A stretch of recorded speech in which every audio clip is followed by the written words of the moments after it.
Well, hello there, everyone. What a beautiful Sunday that was today. Not bad. Celtic only scored 9 goals and took 3 points from Tannadice. Just incredible stuff. Apologies, we're a few minutes late for those of you who are watching us live. We had issues with Stevie's camera. Seems to be working all right now, but you may be plunged into darkness at any minute, so we look forward to that, Stevie. Surely even you can't find any negatives from that today. The only negatives are I can't really see you that well because you've urged me to take my glasses off as well, everybody, because apparently the screen was reflecting. So I'm at a loss here, but no, not at all.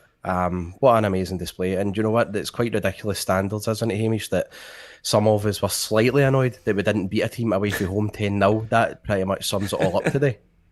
I was laughing at Dundee United. I don't know what player it was, but away in kind of our defensive corner, the ball went out for a throw in stoppage time, and he kicked the ball away. And I'm just thinking, you're actually time wasting to avoid losing by 10 goals to 0. It's just the levels we've got to. Can we just before we get on to all the positives today, can we just chat about the fact that there was only 1 minute of stoppage time? I know in the grand scheme of things, it's not a major issue that we didn't get a 10th goal today.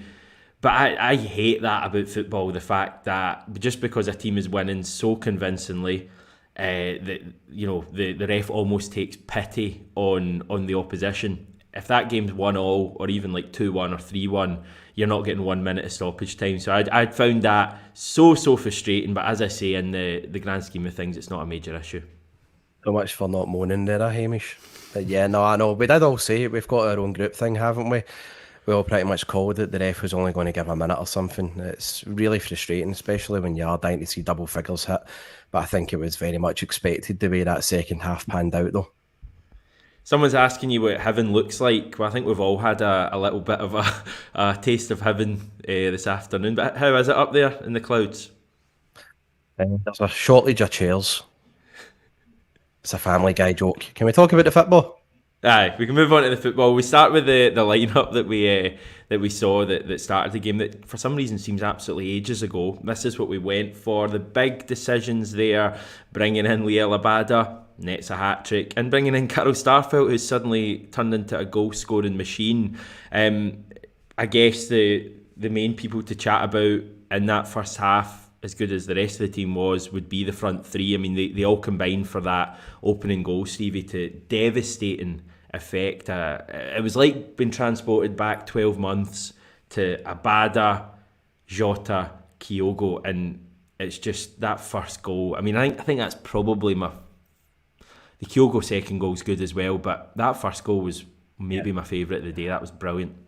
It was, and the pass, it was just, there was such a big call before the game with Abada over Maeda, who in the last two games had weighed in with assists, and Abada with that assist for Jota, with his first time pass to Kyogo. What an amazing move, but I was raving about Hatate before it. I thought Rio Hatate was fantastic today, Hamish, and that smart wee header that cushioned on to Abada where he sent Jota clear. I thought that was such an underrated bit of skill. Not easy to do at all, but I mean, seeing the three combining, it was just brilliant. And it was like the amount of, Abada just repaid the faith that Anne showed in him. His overall performance, that was 2 assists today, wasn't it? And the hat-trick. Fantastic display. I mean, the three goals are all relatively similar, aren't they? And they're just the most typical Abada goals ever. The first Kyogo goal as well is a really typical Kyogo goal, one that we've seen so many times this season. I think that was his 4th game in a row he scored the opening goal for us, and all of them have been that kind of goal. It's been a ball played along down the wing and crossed in for him. And today's was really similar to the one he scored at Dingwall in terms of taking a touch and then striking it into the corner. I think today's was a better finish, but that goal and then the second goal, I mean, Kyogo is back, and he's back with a bang, isn't he? He is. He's just really, I think he's benefited so much from a pre-season under Ange and his team, Hamish, and he just looks to have taken his game up so many levels. He was frightening to watch today. And I think we said it about quite a few players already this season and the team in general. I think Kyogo can actually play better than that, Hamish.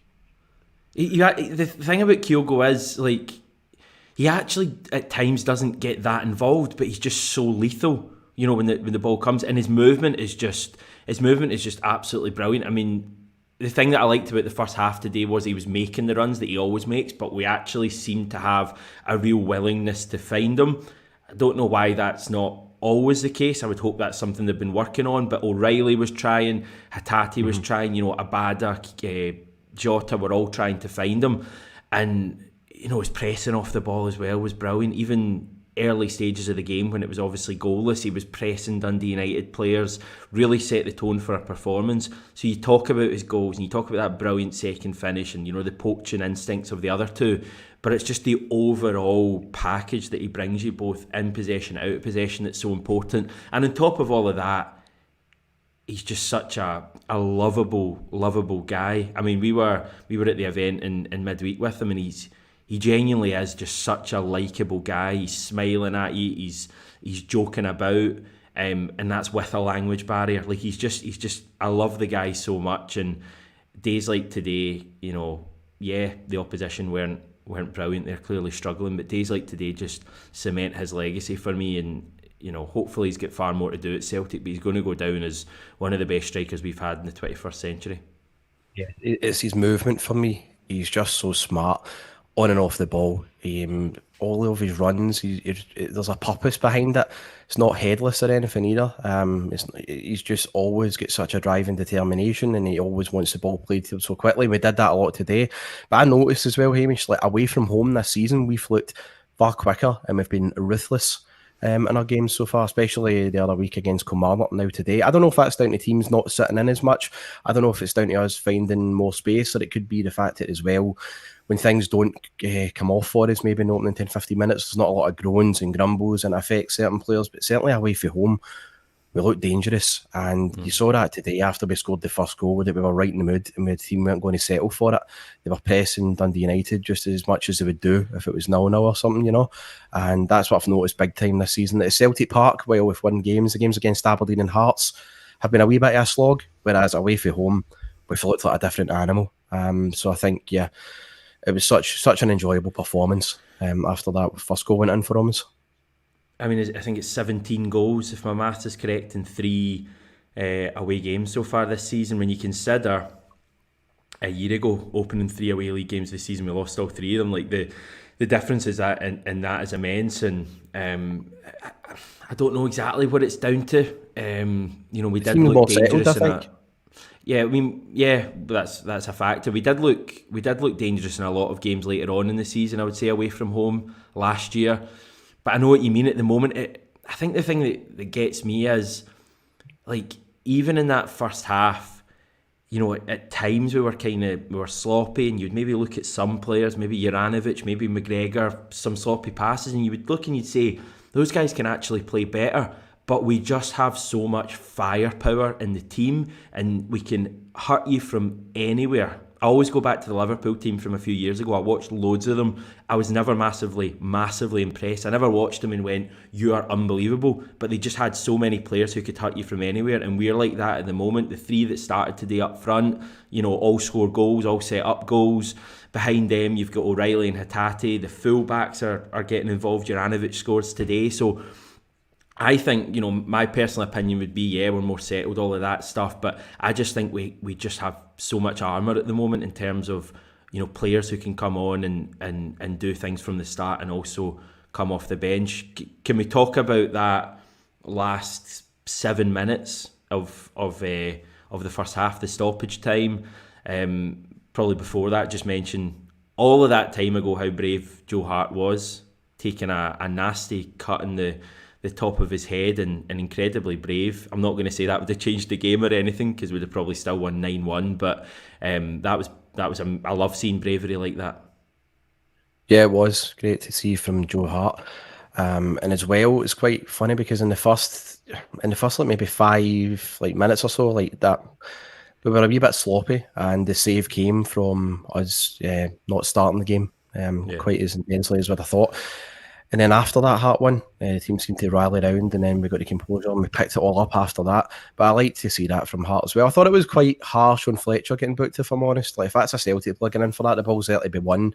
You'd be raging if we get a booking from that. But the main thing to take away from it is Joe Hart never shut out it. And Yeah. the first save was good, but the rebound to stop that getting in was a massive part of the game. Because if we start off that poor, Hamish, I know you're saying we end up probably do go on to win and everything, but you still don't know. If Dundee United in a bad run that they're having, they get a goal for that, they've got that crowd behind them, they could easily go on to get a second, you never know. So it was a big moment of the game when it was still had to settle down and all that in the first 10 minutes.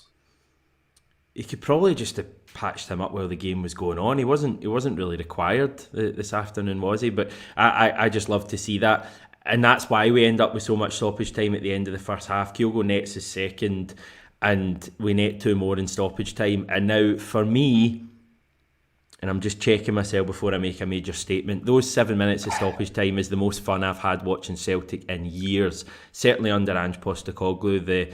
The fans were singing Piling on the Agony. I don't know how many renditions of that, and it just got louder and louder, and Celtic were just...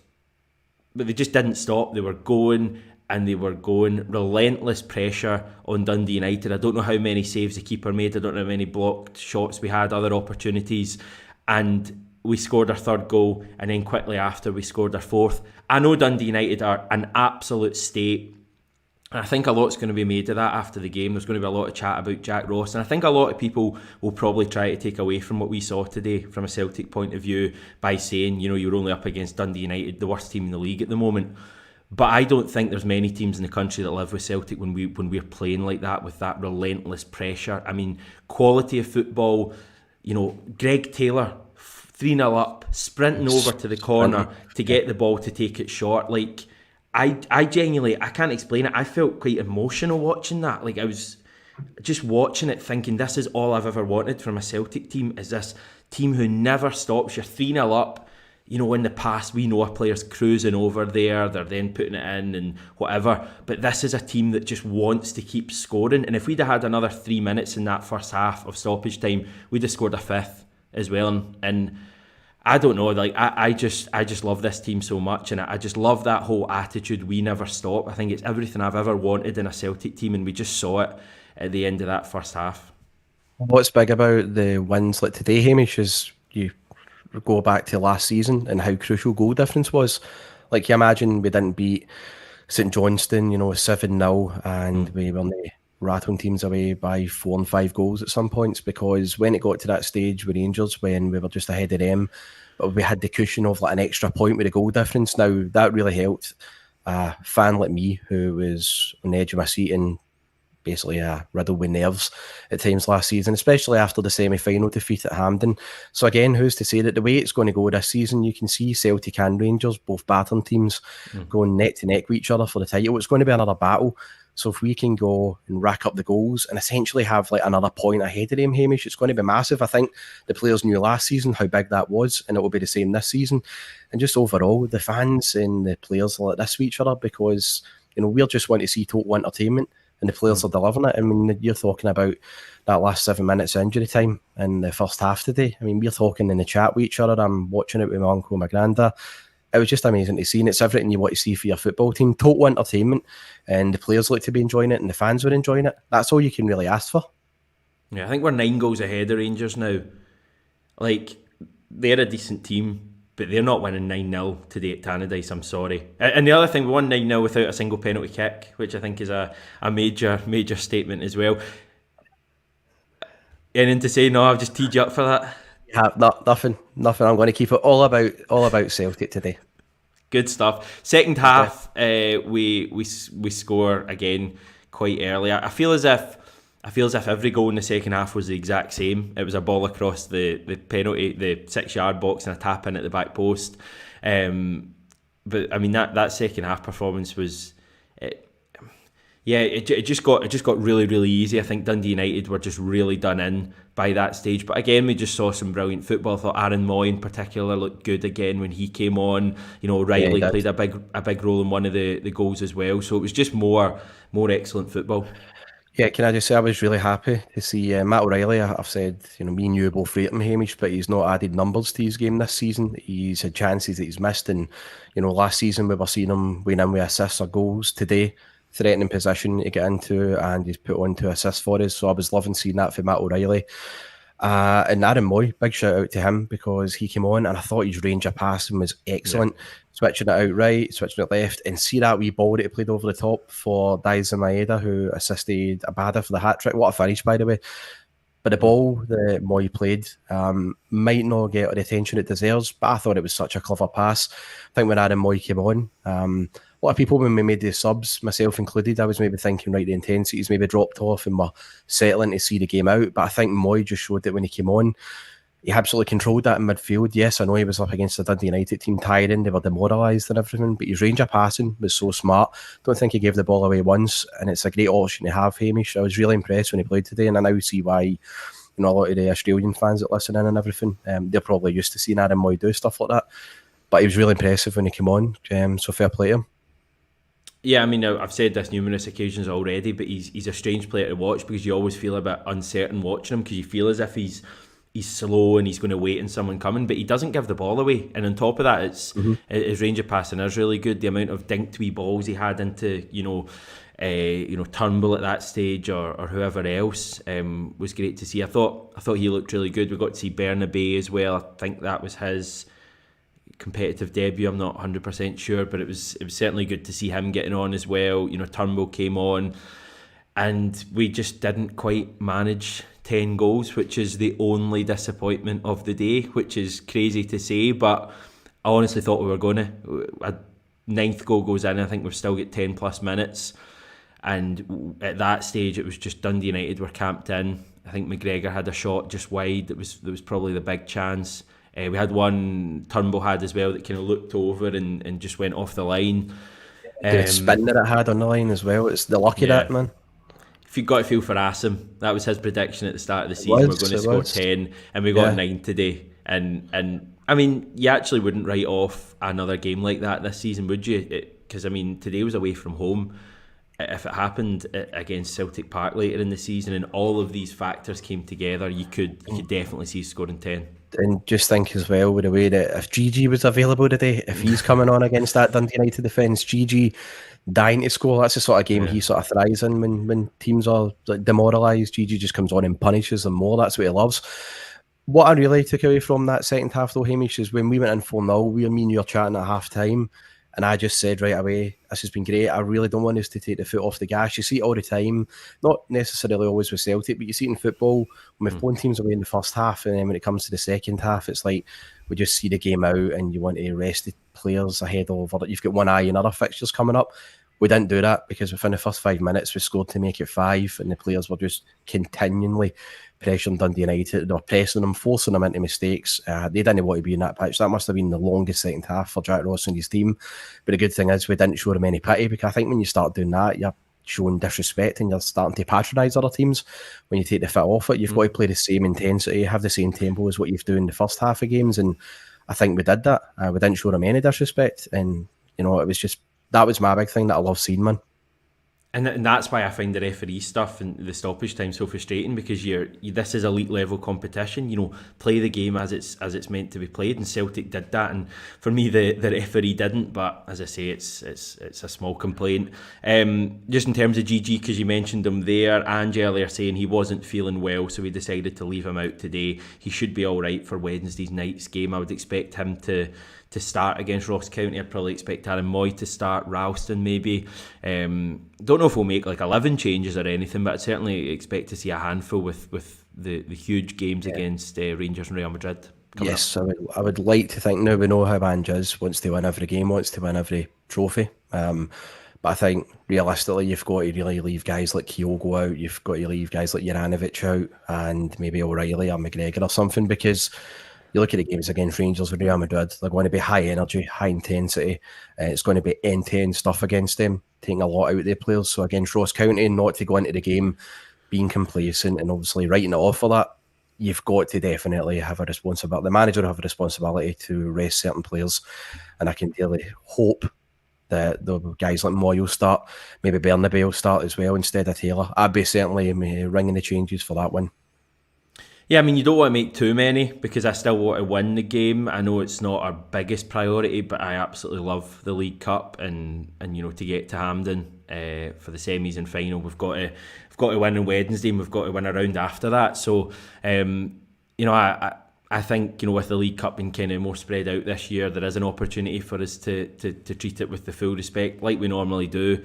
So I wouldn't be putting out like the B team or anything like that, but I certainly think we have the strength and depth in the squad to be able to change things up, and you would back players like Ralston to come in with that competition and change things. Because Ange's message will be to those guys, come in and show yourself, and you might be starting against Rangers, you might be starting against Real Madrid in the Champions League. So I think the environment right now at Celtic is a key thing. The environment, you mentioned that second half there was no taking pity in Dundee United.